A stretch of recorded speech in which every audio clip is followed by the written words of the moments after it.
বন্ধুরা, আপনারা এই গল্পটি কোথায় কোথায় থেকে দেখছেন, আপনার জায়গার নাম কমেন্ট বক্সে অবশ্যই লিখুন।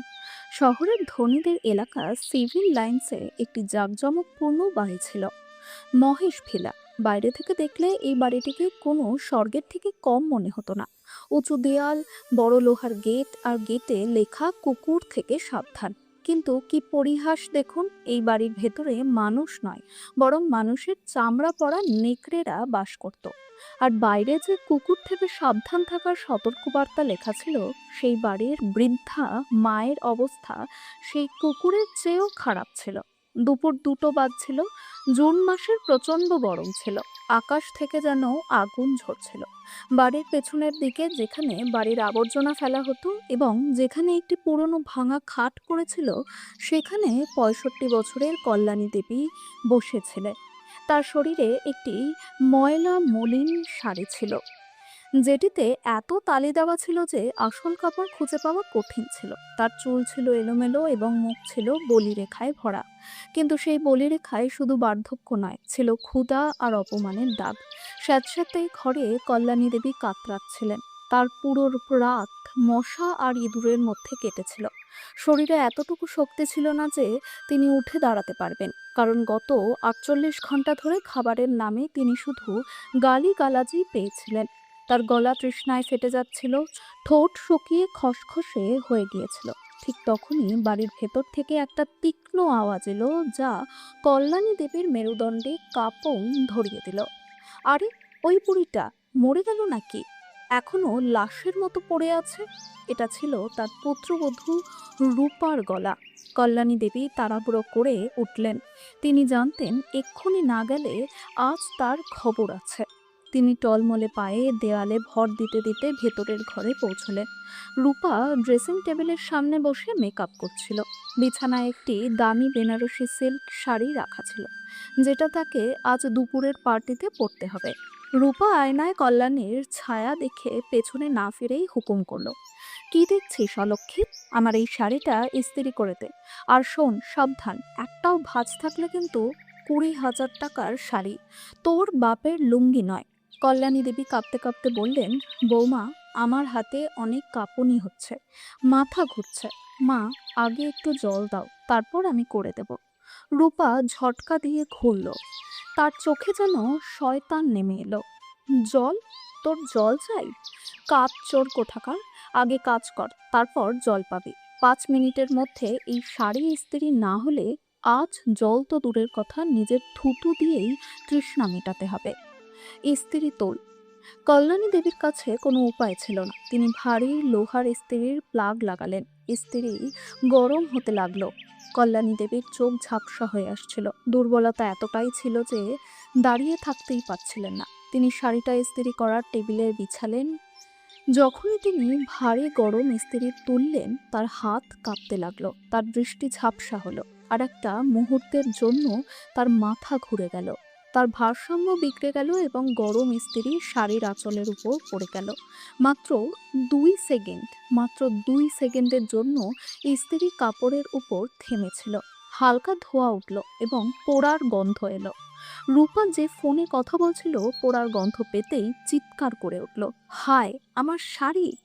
রূপা ছুটে এলো এবং কল্যাণী দেবীকে এতটাই জোরে ধাক্কা দিল যে তিনি পেছনে আলমারিতে ধাক্কা খেয়ে মেঝেতে পড়ে গেলেন। অন্ধ ডাইনি, সর্বনাশ করে দিলি, জ্বালিয়ে দিলি আমার শাড়ি। রূপা শাড়িটা দেখল। সেখানে একটা অত্যন্ত ছোট সামান্য একটা দাগ ছিল, যেটা হয়তো ধোলাই করলেই উঠে যেত। কিন্তু রূপার তো শুধু অজুহাত দরকার ছিল। রূপার মুখ রাগে লাল হয়ে গেল। সে আবার সেই গরম ইস্ত্রিটা তুলল। এর সুইচ তখনও চালু ছিল। কল্যাণী দেবী মেঝেতে পেছনে সরতে লাগলেন। বৌমা, ভুল হয়ে গেছে, মাফ করে দাও। হাত কাঁপছিল। বৌমা, মেরো না। রূপা ধীরে ধীরে এগিয়ে এলো। তার হাতে সেই জ্বলন্ত ইস্ত্রি। কাঁপছিল তো হাত? ব্যথা করছিল তোর? থাক, আজ আমি তোর এই ব্যথার স্থায়ী সমাধান করছি। জ্বালা অনুভব করতে চাস তো? নে, অনুভব কর। কল্যাণী দেবী কিছু বুঝে ওঠার আগেই রূপা সেই টকবকে গরম ইস্ত্রিটা কল্যাণী দেবীর ডান হাতের কবজির উপর চেপে ধরল। আহ! কল্যাণী দেবীর চিৎকারে পুরো বাড়ি কেঁপে উঠল। তার চামড়া পোড়ার ছ্যাঁত করা শব্দ শোনা গেল। মাংস পোড়ার গন্ধ ঘরে ছড়িয়ে পড়ল। রূপা স্ত্রীটা চেপে রাখলো। চিল্লাচ্ছিস কেন? আরো চিল্লা। দেখ কেমন লাগে পড়তে। আমার শাড়ি জ্বালিয়েছিলি না? এই দাগ সারা জীবন তোকে মনে করিয়ে দেবে যে রূপার জিনিসে হাত দেওয়ার পরিণাম কি হয়। কল্যাণী দেবী ছটফট করছিলেন, তড়পাচ্ছিলেন, কিন্তু রূপা স্ত্রী সরালো না, যতক্ষণ না সেখানকার চামড়া পুরোপুরি পুড়ে কালো হয়ে গেল। চিৎকার শুনে বড় ছেলে মহেশ বাথরুম থেকে তোয়ালে জড়িয়ে বেরিয়ে এলো। কি ব্যাপার, সকাল সকাল এত শোরগোল কেন? ঘুমাতেও দেবে না? কল্যাণী দেবী তার জ্বলন্ত কবজি ধরে কাঁদতে কাঁদতে ছেলের দিকে তাকালেন। মহেশ, দেখ বাবা, তোর বউ আমাকে জ্বালিয়ে দিয়েছে, গরম ইস্ত্রি রেখে দিয়েছে আমার হাতে। দেখ বাবা, মাংস পুড়ে গেছে আমার। মহেশ মায়ের হাত দেখল। সেখানে গভীর ক্ষত ছিল, রক্ত আর পানি চুইয়ে পড়ছিল। কিন্তু মহেশ কি করলো? সে রূপার দিকে তাকিয়ে জিজ্ঞেস করলো, ডার্লিং, শাড়ি বেশি পরেনি তো? নতুন কিনতে হবে নাকি? কল্যাণী দেবী হতবাক হয়ে গেলেন। তার ছেলেই শাড়ির চিন্তা করছে, মায়ের জ্বলন্ত চামড়ার নয়। মহেশ বিরক্ত হয়ে মাকে বলল, মা, দোষটা তোমার। যখন দেখতে পাও না হাত কাঁপে, তখন কেন ধরো দামি জিনিস? 20,000 টাকার ক্ষতি করলে, আর এখন চেঁচিয়ে নাটক করছো। চলো, ওঠো, বাইরে যাও। রক্ত ছড়িও না এখানে, কার্পেট নষ্ট হয়ে যাবে। ডেটল লাগিয়ে নিয়েও মরবে না। মহেশ কল্যাণী দেবীকে বাহু ধরে টেনে হিঁচড়ে ঘর থেকে বাইরে বের করে দিল। রূপা, দরজা বন্ধ করো, এসির ঠান্ডা বাইরে চলে যাচ্ছে। দরজা বন্ধ হয়ে গেল। কল্যাণী দেবী করিডোরে একা পড়ে রইলেন। তার কবজি আগুনের মতো জ্বলছিল। তার কাছে ছিল না ওষুধ, না ছিল জল। তিনি উঠলেন এবং হামাগুড়ি দিয়ে রান্নাঘরের দিকে গেলেন। হয়তো সেখানে একটু ঠান্ডা জল পাওয়া যাবে। কিন্তু রান্নাঘরে তালা দেওয়া ছিল। রূপা ভেতর থেকে চেঁচিয়ে বলল, রান্নাঘর বন্ধ? আজ তোকে খাবার তো দূরের কথা, জলও দেব না। শাড়ির ক্ষতিপূরণ তোর ক্ষুধা দিয়ে আদায় করা হবে। যা বাইরে, আর কাদার শব্দ শুনলে অন্য হাতটাও পুড়িয়ে দেব।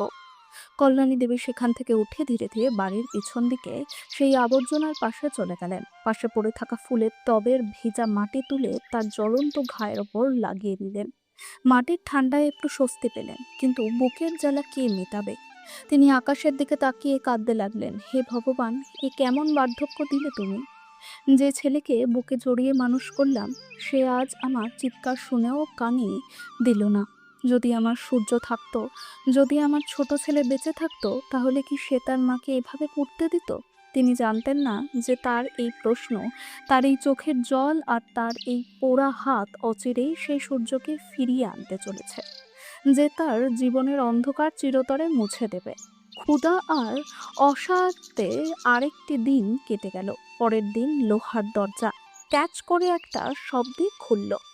কল্যাণী দেবীর ঝাপসা চোখে আলো জ্বলে উঠল। সামনে দাঁড়িয়ে তার বড় পুত্রবধূ রূপা। রূপা লাল রঙের দামি সিল্ক শাড়ি পরেছে, গলায় মোটা সোনার হার, আর হাতে টাটকা খাবারের সুঘ্রাণ ভরা একটি স্টিলের থালা। থালা থেকে হলুদ ডাল আর ভাতের ধোঁয়া উঠছে। কল্যাণী দেবী ভাবলেন, হয়তো বৌমার মন গলে গেছে, হয়তো ভগবান শুনেছেন, আজ আমি খাবার পাবো। ক্ষুধা মানুষকে অসহায় করে দেয়। কল্যাণী দেবী হাঁটু গেড়ে হামাগুড়ি দিয়ে সামনে এগিয়ে গেলেন। বৌমা, আমার মেয়ে। কল্যাণী দেবীর গলা ভরে এলো। বাবু, অনেক ক্ষুধা পেয়েছে, কাল থেকে কিছু খায়নি, দাও, দিয়ে দাও। ভগবান তোমার সংসার আলো করুক। রূপার মুখে একটা নিষ্ঠুর শয়তানি হাসি ভেসে উঠল। সে থালাটা কল্যাণীর দিকে এগিয়ে ধরল, যেন দিতে যাচ্ছে। কল্যাণী দেবী তার কাঁপা কাঁপা বলিরেখা ভরা হাত সামনে বাড়িয়ে দিলেন। কিন্তু পরের মুহূর্তে যা হলো তা মানবতাকে লজ্জিত করল। রূপা থালাটা কল্যাণীর হাতে না দিয়ে বাতাসে উল্টে দিল। টকবকে গরম ডাল আর ভাত কল্যাণী দেবীর মুখে, গলায় আর ছেঁড়া শাড়িতে ছিটকে পড়ল। বাকি খাবার নিচে ধুলো, মাটি আর আবর্জনা মাখা নোংরা মেঝেতে ছড়িয়ে পড়ল। আহ! কল্যাণী দেবী ব্যথায় চিৎকার করে উঠলেন। গরম ডাল তার বলিরেখা ভরা ত্বক পুড়িয়ে দিল। তিনি জ্বালায় কাতরাতে কাতরাতে মুখ মুছতে লাগলেন। রূপা জোরে হাসল। সেই হাসি কোনো ডাইনির মতো ভয়ঙ্কর ছিল। হ্যাঁ, কি মনে করেছিলি বুড়ি, আমি নিজে হাতে খাইয়ে দেব? মহারানী ভেবেছে নিজেকে। রূপা কল্যাণীর চুল ধরে এক ঝটকায় তার মুখ উপরে তুলল।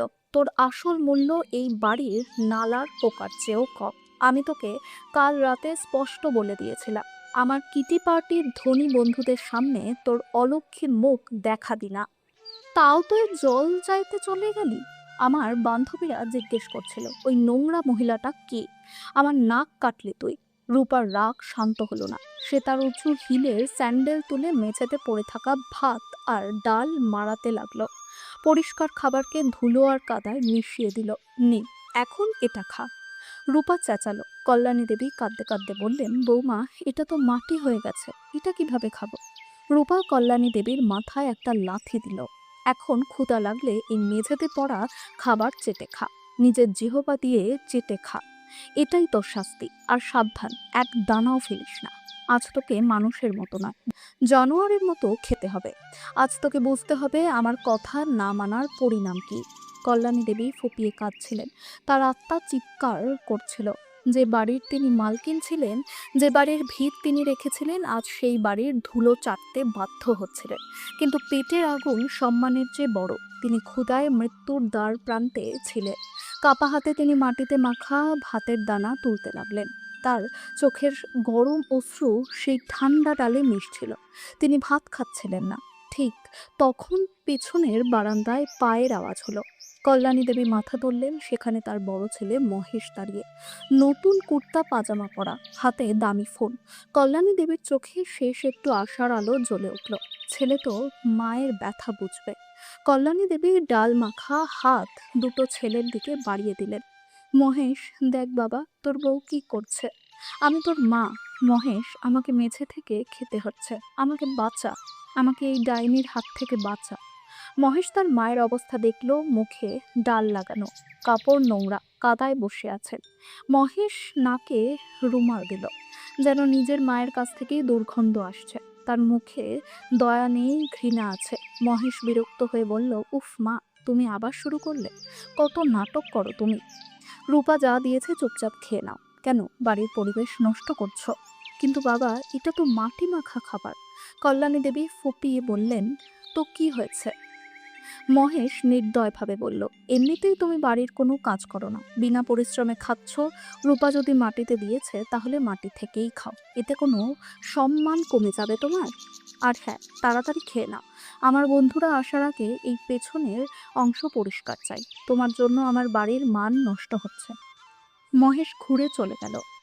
ভেতরে এসি চালু হলো। দরজায় দাঁড়ানো রূপা একটা শয়তানি হাসি হাসলো। শুনলে তো তোমার আদরের ছেলের কথা। এখন তাড়াতাড়ি খেয়ে নাও। তারপর নালা পরিষ্কার করতে হবে। নালা পরিষ্কার না হলে রাতে এই মাটি মাখা খাবারও জুটবে না। দরজা দাম করে বন্ধ হয়ে গেল। কল্যাণী দেবী সেই তপ্ত দুপুরে নিজের বাড়ির উঠোনে একা জানোয়ারের মতো মেঝেতে মুখ লাগিয়ে ডাল চাটছিলেন। ভাতের সাথে নুড়ি আর ধুলো তার গলার নিচে নামছিল। সেদিন তিনি আকাশের দিকে তাকিয়ে হাত জোর করে ফুঁপিয়ে বললেন, হে ঈশ্বর, হয় আমাকে নিয়ে নাও, নয়তো আমার সূর্যকে ফিরিয়ে দাও। এই নরক আর সহ্য হচ্ছে না। এটা সব সময় এরকম ছিল না। 10 বছর আগে পর্যন্ত কল্যাণী দেবী এই বাড়ির মালকিন ছিলেন। তার স্বামী রঘুনাথ বাবু শহরের সম্মানিত ঠিকাদার ছিলেন। তাদের দুটো ছেলে ছিল, মহেশ বড়, সূর্য ছোট। মহেশ শুরু থেকেই চালাক, লোভী আর অলস ছিল। শুধু বাবার টাকায় আরাম করতে পছন্দ করত। কিন্তু সূর্য, সূর্য আলাদা ছিল। সে পড়াশোনায় মেধাবী ছিল, সৎ ছিল, আর তার মায়ের ভক্ত ছিল। রঘুনাথের আচমকা মৃত্যুর পর বাড়িতে ভূমিকম্প নেমে এলো। মহেশ বড় ছিল বলে উইলে জাল করে সব সম্পত্তি নিজের নামে করিয়ে নিল। আর এক রাতে সে সূর্যকে বাড়ি থেকে বের করে দেওয়ার সিদ্ধান্ত নিল। সেই কালো রাতে মহেশ সূর্যর কলার ধরে তাকে বাড়ির বাইরে ধাক্কা দিল। বেরিয়ে যা এখান থেকে। আজ থেকে এই বাড়ি আমার। তুই এই বাড়ির উত্তরাধিকারী নোস। পড়াশোনার খরচ আমি দেব না। সূর্য কেঁদেছিল, দাদা, আমি কোথায় যাব? আমার পড়াশোনা অসম্পূর্ণ। আমাকে শুধু একটা কোণ দাও। মহেশ লাথি মেরে তাকে গেটের বাইরে করে দিয়েছিল। রাস্তায় ভিক্ষা করো বা মজুরি করো, আমার কিছু যায় আসে না। কল্যাণী দেবী দৌড়ে এসেছিলেন, সূর্যকে জড়িয়ে ধরেছিলেন। মহেশ, আমার বাচ্চাকে বের করে দিও না। কিন্তু মহেশ মাকেও ধাক্কা দিয়েছিল। যাওয়ার আগে সূর্য মায়ের পায়ে হাত রেখেছিল। তার চোখে অশ্রু ছিল, কিন্তু গলায় একটা অদ্ভুত দৃঢ় সংকল্প ছিল। মা, কেঁদো না। আমি যাচ্ছি, কিন্তু কথা দিচ্ছি একদিন ফিরে আসব। আর যেদিন ফিরবো সেদিন খালি হাতে আসবো না। আমি কিছু একটা হয়ে আসবো মা। এত বড় মানুষ হয়ে আসবো যে যারা আজ আমাকে পোকার মতো বের করে দিয়েছে তারা আমার সামনে দাঁড়ানোর সাহস পাবে না। ততদিন নিজের যত্ন নিও। কল্যাণী দেবী তার শাড়ির আঁচলে বাঁধা একটি ৫০০ টাকার পুরনো নোট আর হনুমানজির একটি লকেট সূর্যর হাতে দিয়েছিলেন। সূর্য অন্ধকারে মিলিয়ে গিয়েছিল। তারপর ১০ বছর কেটে গেল। সূর্যের কোনো খবর এলো না। মহেশ আর রূপা কল্যাণী দেবীকে বিশ্বাস করিয়ে দিল যে সূর্য মরে গেছে, কোনো দুর্ঘটনায় বা ক্ষুধায়। বর্তমান সময় সূর্য চলে যাওয়ার ১০ বছর হয়ে গেছে। মহেশের একটি বড় ব্যবসায়িক চুক্তি করার ছিল। এর জন্য তাকে বাপ দাদার জমি বিক্রি করতে হবে। কিন্তু উকিল একটা সমস্যা বাঁধিয়ে দিল। মহেশ জমির কাগজপত্রে সূর্যর নামও আছে। যতক্ষণ সূর্য এসে সই না করবে বা তার মৃত্যু সনদ না পাওয়া যাবে ততক্ষণ জমি বিক্রি করতে পারবেন না। মহেশ চিন্তিত হয়ে পড়ল। ও তো ১০ বছর থেকে নিখোঁজ, মরেই গেছে নিশ্চয়। উকিল বলল, আইন প্রমাণ চায়। সে যদি ৭ বছরের বেশি নিখোঁজ থাকে তাহলে আমরা তাকে মৃত ঘোষণা করতে পারি, কিন্তু এর জন্য আপনাকে তার বিধি মতো শ্রাদ্ধ করতে হবে এবং খবরের কাগজে বিজ্ঞপ্তি দিতে হবে। তারপর সম্পত্তি আপনার। মহেশ আর রূপার মাথায় শয়তানি পরিকল্পনা এলো। তারা ঠিক করলো সূর্যর নকল শ্রাদ্ধ করবে। কল্যাণী দেবী যখন এটা জানলেন তিনি পাগলের মতো হয়ে গেলেন। তিনি খালি পায়ে দৌড়ে মহেশের কাছে গেলেন। না মহেশ, না, এই অন্যায় করো না। আমার মন বলছে আমার সূর্য জীবিত আছে।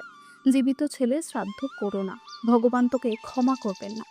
রূপা কল্যাণী দেবীর চুল ধরল। চুপ কর বুড়ি, তোর ছেলে মরে গেছে, আর তুই বেশি কথা বললে তোকেও তার কাছে পাঠিয়ে দেব। আমাদের এই ৫ কোটি টাকার চুক্তি করতে হবে এবং সেজন্য সূর্যের মরা দরকার। কল্যাণী দেবী অনেক বাধা দিলেন। তখন রূপা আর মহেশ যা করলো কোনো কসাইও তা করতো না। তারা কল্যাণী দেবীকে বাড়ির হলঘরে একটি খুঁটির সাথে দড়ি দিয়ে বেঁধে রাখলো। তার মুখে কাপড় গুজে দিল যাতে তিনি চিৎকার করতে না পারেন। পরদিন সকালে বাড়িতে পণ্ডিত মশাই এসেছিলেন। সূর্যর একটি পুরনো ছবিতে মালা দেওয়া হয়েছিল। মহেশ সাদা পোশাক পরে মিথ্যা অশ্রু ফেলছিল।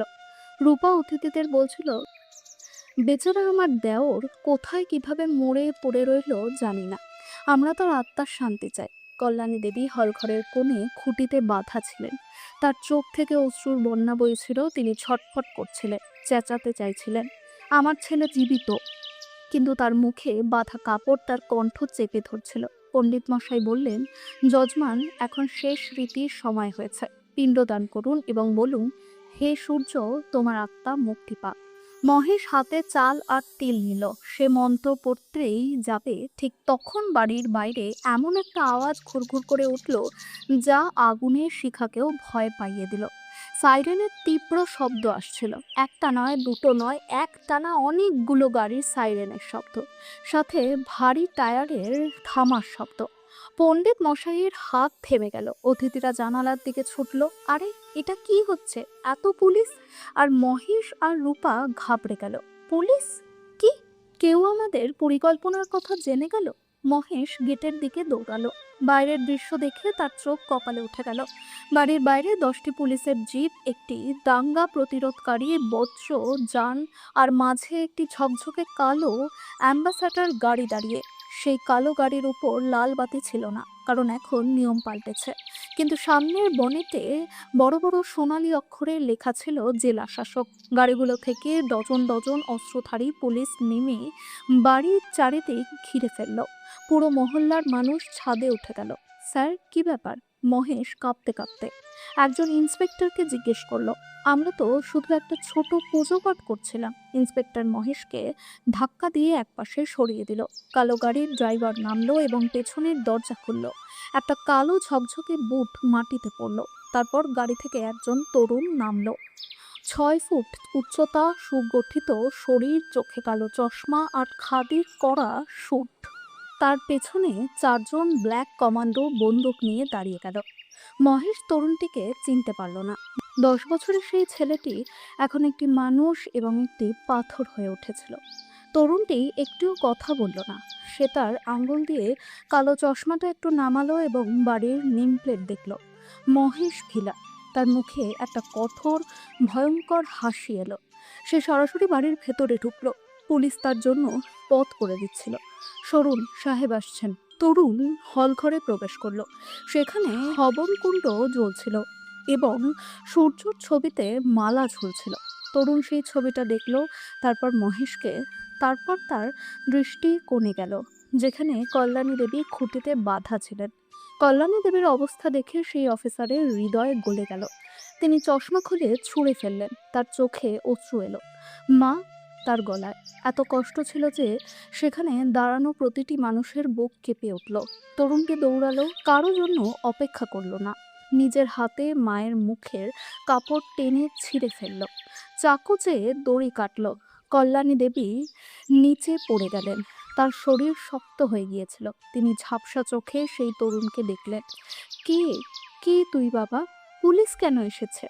তরুণ তার পকেট থেকে সেই পুরনো 500 টাকার নোট আর হনুমানজির লকেট বের করে মায়ের হাতে তালুতে রেখে দিল। চিনলে মা?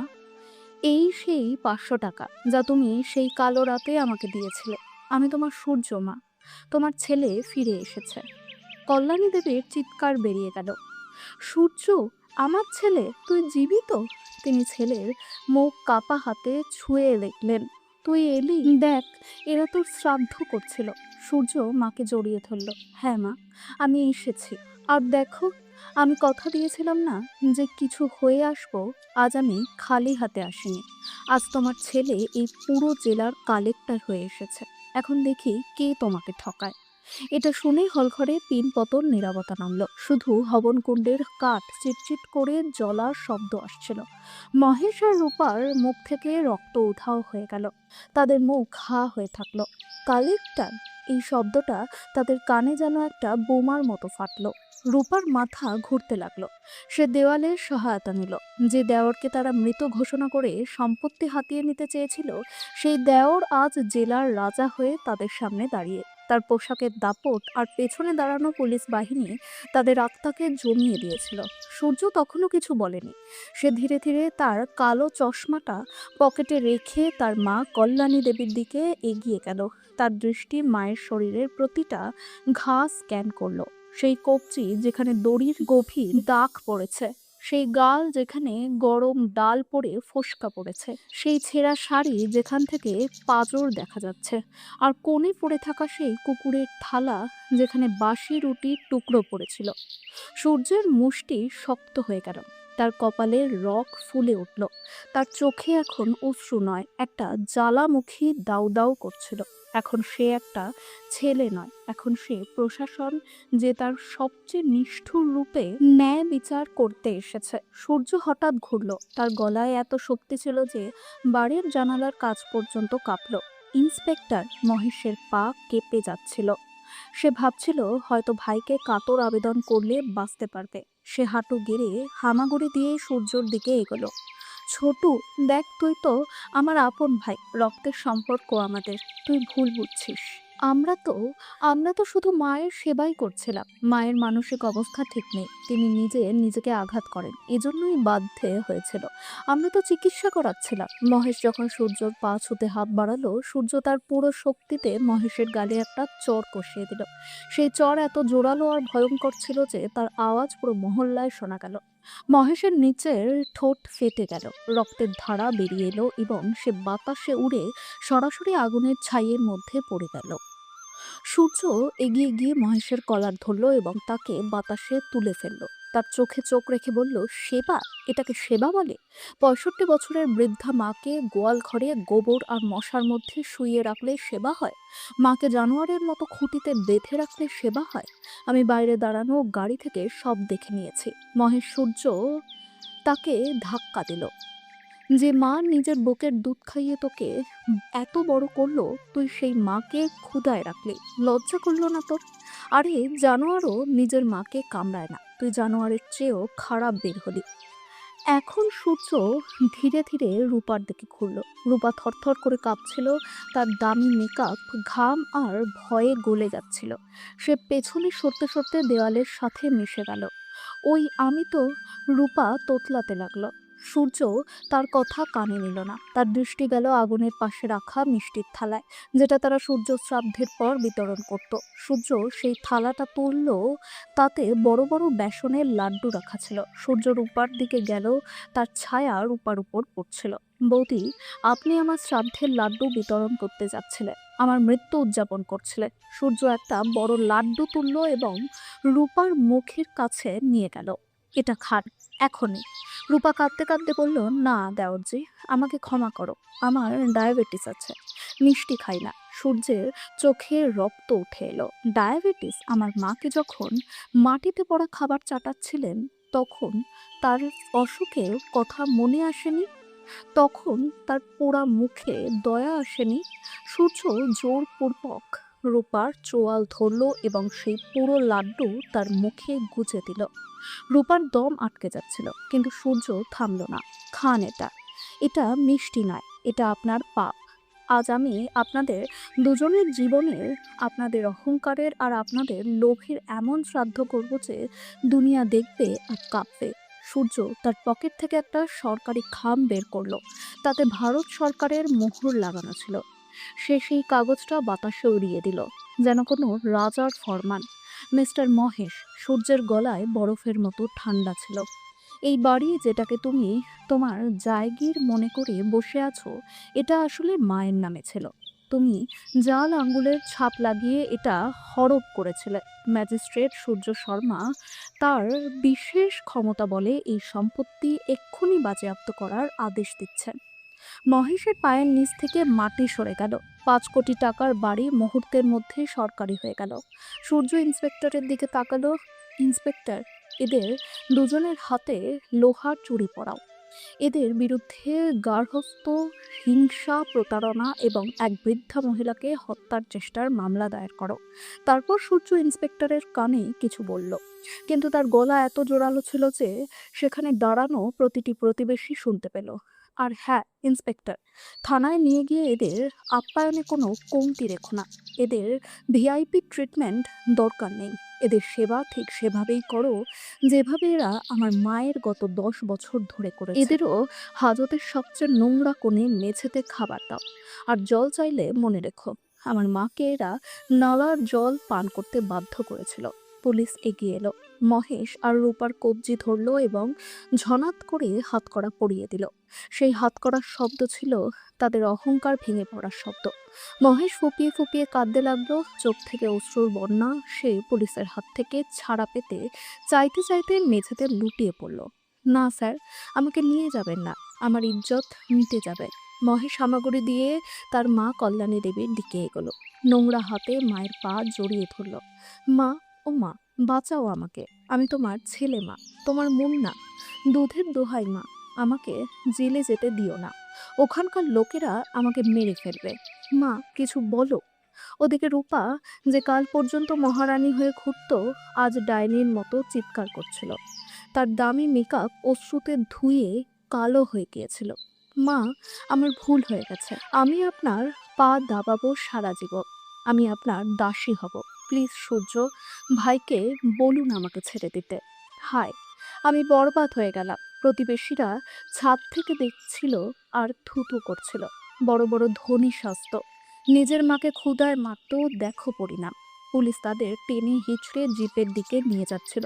তাদের জুতো মাটিতে খসছিল। তারা জানোয়ারের মতো চিৎকার করছিল, মা, মা, বাঁচাও। কল্যাণী দেবী এক মুহূর্তের জন্য থামলেন। তার চোখে একটা কাঁপন হলো। শেষ পর্যন্ত তিনি একজন মা ছিলেন। ছেলের চিৎকার তার বুক চিরে যাচ্ছিল। সূর্য এটা দেখে ভয় পেল। এই বুঝি মা গলে যান। কি হলো মা? সূর্য আলতো করে জিজ্ঞেস করলো। আবার মায়া জেগে উঠল। আবার সেই ছেলেকে ক্ষমা করতে চাইছো, যে তোমাকে মাটি চাটতে বাধ্য করেছিল? কল্যাণী দেবী তার ফোলা চোখ তুললেন। তার মুখে এখন মায়া নেই, একটি কঠিন সিদ্ধান্ত ছিল। তিনি সূর্যের হাত সরিয়ে দিলেন এবং ধীরে ধীরে টলমলে পায়ে সামনে এগোলেন। সকলের নিঃশ্বাস থেমে গেল। তিনি কি পুলিশ থামাবেন? তিনি কি তাদের ক্ষমা করে দেবেন? কল্যাণী দেবী বাড়ির সেই কোণে গেলেন যেখানে আবর্জনা পড়েছিল। সেখানে সেই ভাঙাচোরা নোংরা অ্যালুমিনিয়ামের বাটিটা পড়েছিল, যেটায় রূপা তাকে বাসি রুটি দিত। সেই বাটি তার 10 বছরের দাসত্বের চিহ্ন। কল্যাণী দেবী কাপা হাতে সেই নোংরা বাটিটা তুললেন। তিনি ধীরে ধীরে পুলিশের জিপের কাছে গেলেন। রূপা জিপের পেছনের সিটে বসে চিৎকার করে কাঁদছিল। যখনই সে শাশুড়িকে আসতে দেখল, তার মনে আশা বাঁধল। মা, আপনি আমাকে বাঁচাতে এসেছেন তো? আপনি তো দয়ালু। কল্যাণী দেবী জিপের জানালার পাশে দাঁড়ালেন। তার চোখে অহংকার জ্বলছিল। তিনি সেই নোংরা বাটিটা জানালা দিয়ে ভেতরে রূপার কোলে ছুঁড়ে দিলেন। বাটিটা রূপার সিল্ক শাড়িতে পড়ল। তাতে রাখা শুকনো রুটির টুকরো ছড়িয়ে পড়ল। কল্যাণী দেবী তার কাপা আঙ্গুল তুললেন এবং পুরো শক্তি দিয়ে বললেন, নাও বৌমা, এটা তোমার বিদায়ী উপহার। এটা সামনে রাখবে, কারণ জেলে যখন ক্ষুধায় পেট মোচড়াবে আর সেখানকার সিপাহীরা খাবার দেবে না, তখন এটায় চেয়ে নিয়ে খাস। হয়তো তখন মনে পড়বে ক্ষুধা আর অপমানের স্বাদ কেমন হয়। যে বিষ তুমি আমাকে 10 বছর ধরে পান করিয়েছিলে, আজ সেই প্রতিটি ফোঁটা তোমাকে পান করতে হবে। তারপর কল্যাণী দেবী মহেশের দিকে ঘুরলেন, যে জিপের মেঝেতে পড়ে কাঁদছিল। আর তুই তুই দুধের দোহাই দিলি? যা, আজ আমি তোকে আমার দুধের ঋণ থেকে মুক্তি দিলাম। কারণ তুই আমার ছেলে নয়, তুই একটা কলঙ্ক। মরে যাস, কিন্তু আমার সামনে কখনো আসিস না। কল্যাণী দেবী পেছনে সরে এলেন। সূর্য ড্রাইভারকে ইশারা করলো। জিপের সাইরেন বেজে উঠল। মহেশ আর রূপার চিৎকার সাইরেনের শব্দে চাপা পড়ে গেল। জিপ ধুলো উড়িয়ে চলে গেল। পেছনে রয়ে গেল শুধু একজন মা, যিনি আজ জিতেছিলেন, কিন্তু যার বুক ভেতরে ভেতরে কাঁদছিল।